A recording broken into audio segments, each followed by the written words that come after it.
Hello everyone, welcome to Tzu Chi This Week. I'm Duncan D8th and it's great to have you with us. In Ecuador's Portoveijo, we'll meet a struggling single mother who was able to rebuild her home thanks to Tzu Chi and the Work for Relief program in Pisloy. In Thailand, as they celebrate the Songkran Water Festival, TIMA offered a free medical clinic for Thai laborers in New Taipei City. And in Beijing, China, we will meet some dedicated volunteers as they make their regular care visits to care recipients in their community.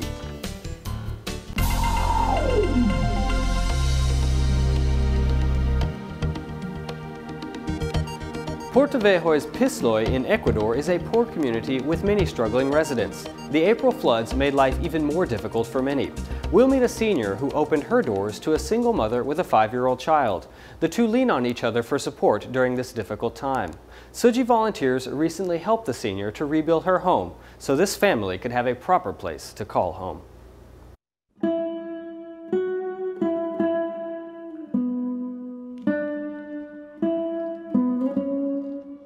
What we want to do is remove the walls that are in good condition and fix them over here so that they can replace the bed sheets.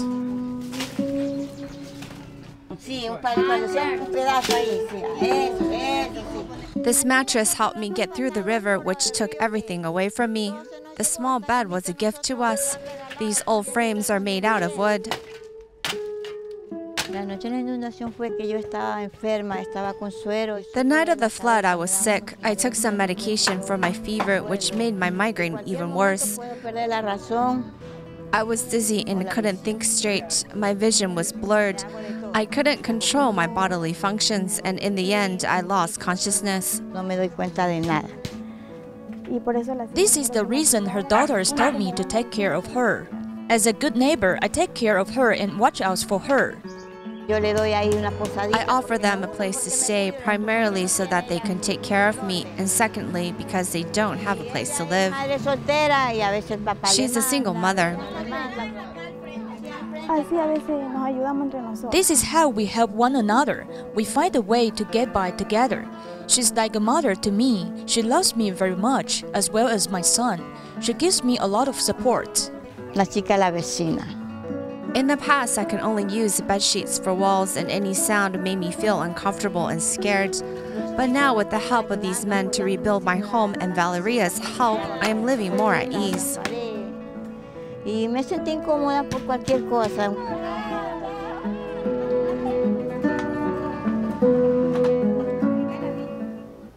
Among Penghu's islands near Taiwan, there is a small island and fishing village named Huayu in Wang'an Township. Since most young people have moved away, there are only about 100 seniors left in the village. Because the village lacks medical resources, residents often endure illness. To provide them medical support, TIMA recently held a free clinic offering a variety of services. Tzu Chi volunteers work in a sort of relay team to move the medical equipment and other items onto the boat.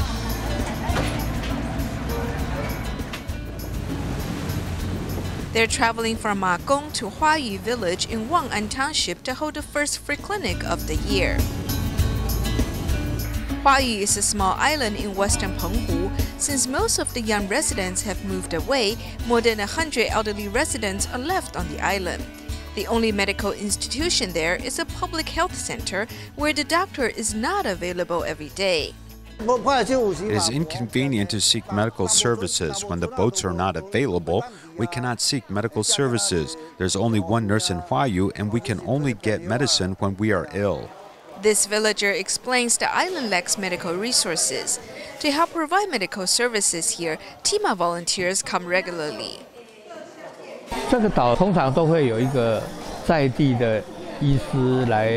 Usually there's a local doctor who is stationed here. Then doctors of other specialties can come to serve in free clinics so the residents can seek different medical services.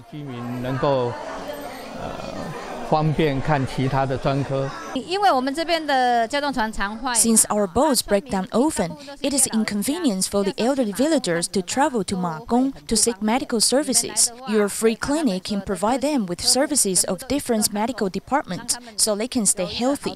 While there are less than 20 medical professionals serving in the free clinic, they provide a variety of medical services. It is like a small-scale mobile hospital. The small mobile hospital provides all the necessary services. Look, we provide services from 6 medical departments, including Chinese and Western medicine. In addition, we've got all these medical professionals. Therefore, this is a great help for places that lack medical resources. The doctor is nice and the service is free. It is very convenient. The doctor said if the medicines are effective, I can get it from him again. He is really nice. Although Huayu lacks medical resources and residents often endure their illnesses, Tzu Chi's medical volunteers are doing their best to ensure the residents can receive top-quality medical services. Every year in mid-April, Thailand celebrates its New Year, also known as the Songkran Festival.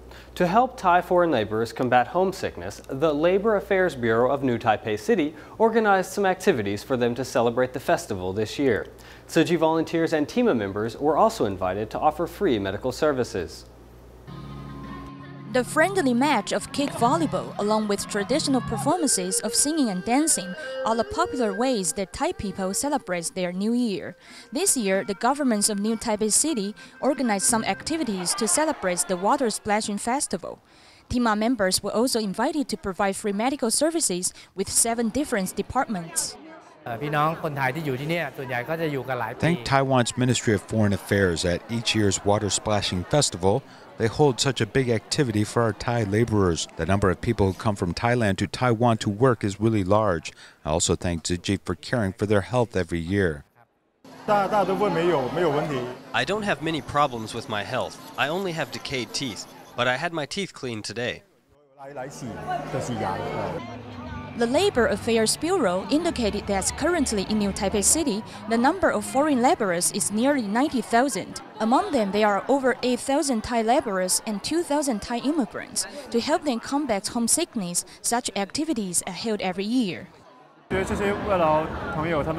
I think these foreign laborers really need these medical services, especially for those who are unable to communicate with others due to language barriers. It's great to have this kind of event. I will do what I can to help them. Oral health actually goes hand in hand with our health. For example, heart disease, high blood pressure, and diabetes are highly related to oral hygiene. Many of the foreign laborers in Taiwan don't pay attention to this. On this day, Dr. Kong Fanjing, who works in Hualien, sacrificed his holidays to serve these foreign laborers. Hualien, Taiwan is the birthplace of Tzu Chi. Since I come from Hualien, I'm happy to join Tzu Chi to help the needy. I am very grateful. While Thailand has been mourning the loss of King Bhumibol Adulyadej since he passed away in October last year, a place has also been set up for Thai people to mourn their beloved king. Tzu Chi's foreign language team has been operating for 25 years, helping foreigners learn about Tzu Chi and Buddhism. It recently held its annual training seminar in Luzhou, attended by 170 volunteers from across the island. At the occasion, many team members reaffirmed their commitment to spread Tzu Chi's principles in different languages. For foreigners who do not speak Chinese but want to learn more about Buddhism, Tzu Chi's foreign language team builds a bridge that transcends language barriers. Being mindful means you have to put your heart into this. At the foreign language team's training seminar held at the Jingsi Hall in Luzhou, New Taipei City, 170 volunteers from different regions in Taiwan attend classes taught in English or Japanese. I've been part of foreign language team for nearly 10 years. I'm grateful to the foreign language team for giving me the chance to learn and grow. I've led guided tours at Daai TV Tzu Chi Hospital and the Tzu Chi Recycling Station in Neihu. I'm very happy to spread Tzu Chi news abroad. Once we spread the seeds, the effect might not be seen right away. Maybe it takes 5 or 10 years before the seed sprouts. The seed is planted when someone learns the spirit of Tzu Chi. Members of Tzu Chi's foreign language team take on the responsibility to share Tzu Chi's principles with foreigners as Tzu Chi continues to spread great love worldwide. Tzu Chi Kuala Lumpur and Selangor chapter began hosting Daai Mothers courses this year. Lessons were held at various retreats in Kuala Lumpur and Selangor. In total, 134 people signed up for the Puchong retreat. Let's find out a little bit more about the courses. These icebreaker games quickly liven up the moods of participants. This is the training course for Da'ai mothers held by the Tzu Chi Kuala Lumpur and Selangor chapter at the Tzu Chi Puchong retreat. This year, there are 134 people participating.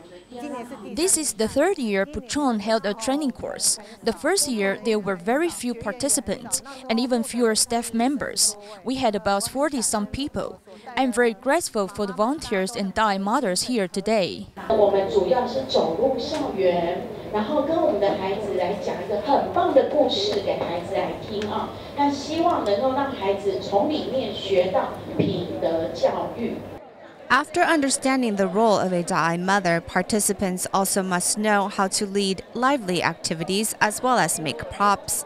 这样就是一个很漂亮的环保。我们讲的是凹。 Each of the participants are united in the one goal of educating children. I want to learn how to educate children with love. We need to be in tune with their behavior. I'm a tutor with my own tutoring center, so I want to educate my students this way, not just my own child. Among the mothers is surprisingly one father. He took time off from his busy schedule to join and hopes to change the traditional outlook on education. I grew up in this type of educational system and cared about my schoolwork since youth. Now, even with my own children, I'm very focused on their grades. I want to make a change and perhaps let go of my old ways and be a better parent. It's hoped these parents can actualize teaching with love from this day forward.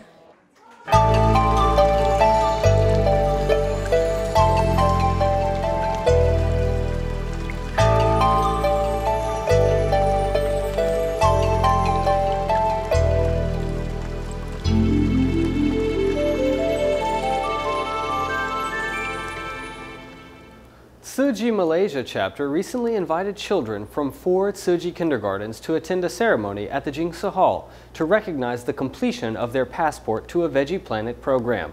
Some of the children also gave performances about vegetarianism to encourage everyone to stop eating meat to help save the earth. After adopting a vegetarian diet for 30 days, children from 4 Tzu Chi kindergartens in Malaysia have finally completed the task of their passport to a Veggie Planet program and obtained a badge as a reward. Through a drama, these children show everyone how they cope with their difficulties they encounter and even encourage their friends to embrace vegetarianism.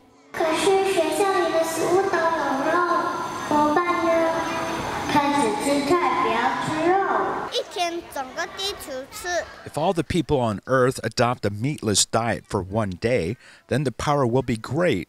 But if only one person goes meatless, then it will take many days to make an impact. Some children also advise meat vendors against killing animals. Embracing vegetarianism can not only protect animals, but also keep us healthy. We can live a healthy life and save the earth. I feel sad when I see people selling meat. Children from these 4 kindergartens adopted a total of 19,520 vegetarian meals over the past 30 years. They later take these merits as a gift and give it to their beloved master Zheng Yan.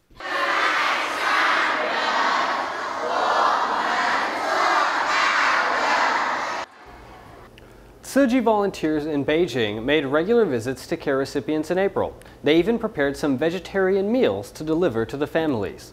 We'll join some volunteers and check in on a few care recipients living in the Beijing area. Here's more.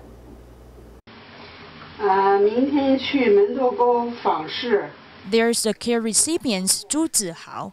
Tomorrow we are going to stop by and give him some vegetarian food. We have some different kinds of tremella mushrooms, peanuts, water chestnuts, and bamboo shoots. These ingredients will be soaked for over 4 hours before they are delivered.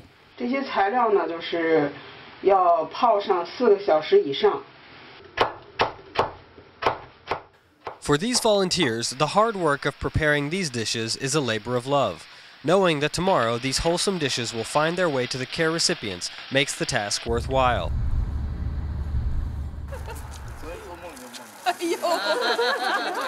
Besides 18-year-old Zhu Zihao, his grandmother also greets volunteers at the door. Volunteers can tell from the bed arrangement that Zihao has changed a lot.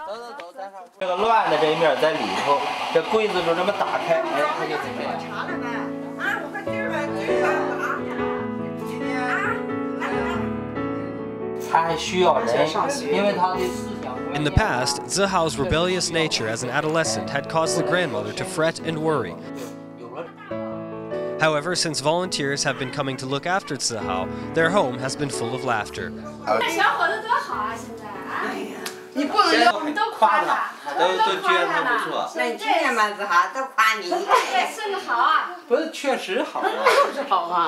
Zihao offers tea to his grandmother to show his gratitude. Volunteers also climb a nearby hill to meet another care recipient.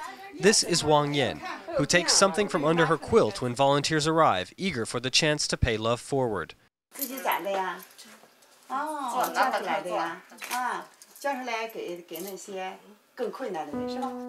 Originally, her physical difficulties caused this mother-daughter pair to harbor bitterness and anger towards life, but now things have changed.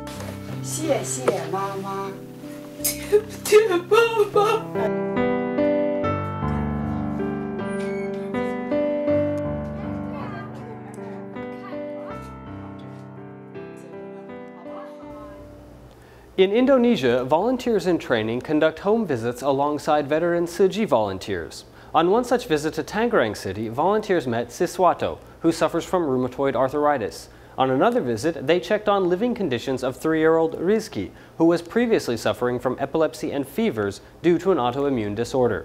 With Tzu Chi's medical subsidies and spiritual support, these care recipients have found hope in their lives and courage to face the future. Rizki suffered high fever due to an autoimmune disorder when he was 6 months old, which later led to epilepsy. He was originally hospitalized at a police hospital, but later he was transferred to the division of allergy at the central hospital. He recovered a week later, but after 10 days, he had a fever again.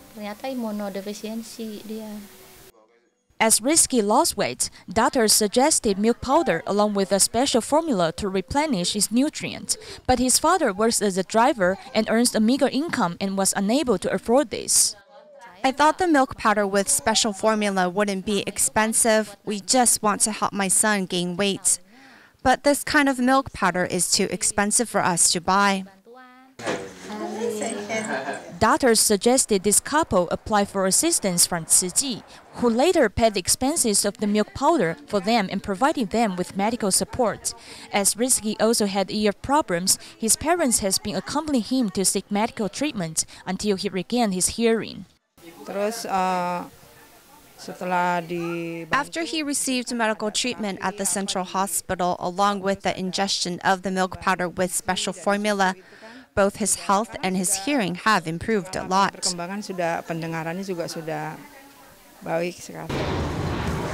In addition to providing medical subsidies to the less fortunate, Tzu Chi also gives them spiritual support. In Tangerang, 45-year-old Siswato has long been bedridden because he suffered from rheumatoid arthritis for many years, causing his body to be swollen and stiff. Volunteers pay a care visit to him each month, as they not only provide medical subsidies, but also help him cut his nails, trim his hair, as well as help him bathe. Volunteers gave me a lot of spiritual support. Tzu Chi's humanitarianism is very powerful. I am proud of Tzu Chi volunteers.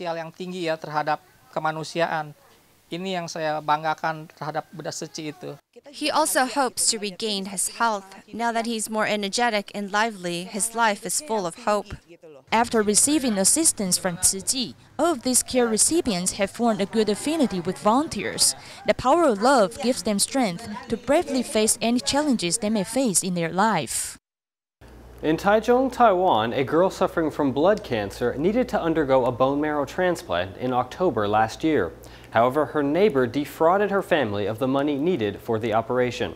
Thanks to the assistance of some kind-hearted people, she recently underwent the bone marrow transplant successfully. To prepare for her return home, the borough head in her community organized some volunteers to clean up the family home. This small house, cluttered with a variety of daily necessities, needs to be cleaned up. The borough head of this community leads more than 10 residents, along with some community recycling volunteers, to clean the home of Hu. In October last year, Hu suffered from blood cancer and waited for a bone marrow transplant. However, her neighbor defrauded her family of the money that she needed to spend on the surgery. Thanks to the assistance of some kind-hearted people, Hu was able to undergo a bone marrow transplant successfully. After undergoing a bone marrow transplant, she needs a clean place and an almost sterile environment to live when she recuperates at home. Hu is hospitalized and her sister needs to be looked after at home because she suffers from mental illness. So Hu's parents have to go back and forth their home and the hospital. Being able to receive assistance from the borough head and people from all walks of life, I feel very grateful. The borough head said that after clearing out the items at Hu's home, he will help this family paint the walls. Besides, he also hopes some kind-hearted people to provide them with a fridge and other appliances, allowing Hu to have a more comfortable living environment when she recuperates at home. Next, we'll learn about a former high school principal from Nantou, Wang Jiantai. He was a Tzu Chi volunteer who suffered from bile duct cancer. 3 months ago, when he heard that many patients were in need of cornea transplants, he chose to donate his to those in need, despite local superstitions advising against it. Last week, Mr. Wang passed away peacefully at the age of 65, and his donated corneas will help 2 blind people to see the world once more. Wang Jiantai became involved in Tzu Chi because of his participation in Tzu Chi's rebuilding project for schools after the 1991 earthquake. He's filled with compassion and eager to help others. He embodies Buddha's nature. Last April, Wang was diagnosed with bile duct cancer. After surgery to remove the cancer, it reoccurred earlier this year. Knowing his days are numbered 3 months ago, Wang decided to donate his cornea under his doctor's suggestion. The cornea transplant waitlist is long. His donation can help 2 people see once more, so he was glad he could donate his cornea. He quickly agreed. He didn't hesitate much. Pretty much answered yes right away. Wang's family members had been saddened by his decision, as there is a superstition that when corneas are donated, the deceased won't be able to find their way home. However, Wang's family members respected his decision. I think he's very smart. He won't get lost. He can find his way home. According to statistics in Taiwan, there are around 600 people waiting for a cornea transplant. In central Taiwan, there were only 17 donations in the past year, which is far lower than the rest of the island. I think most family members can't bear to donate. In terms of donation, if I can inspire 2 or 3 donations a year, I am happy. Mr. Wang's selflessness and his family's support have helped 2 blind people see the world once more. The spirit of giving is truly touching and should forever be remembered. Thanks for joining us, and we'll see you all next time. Goodbye.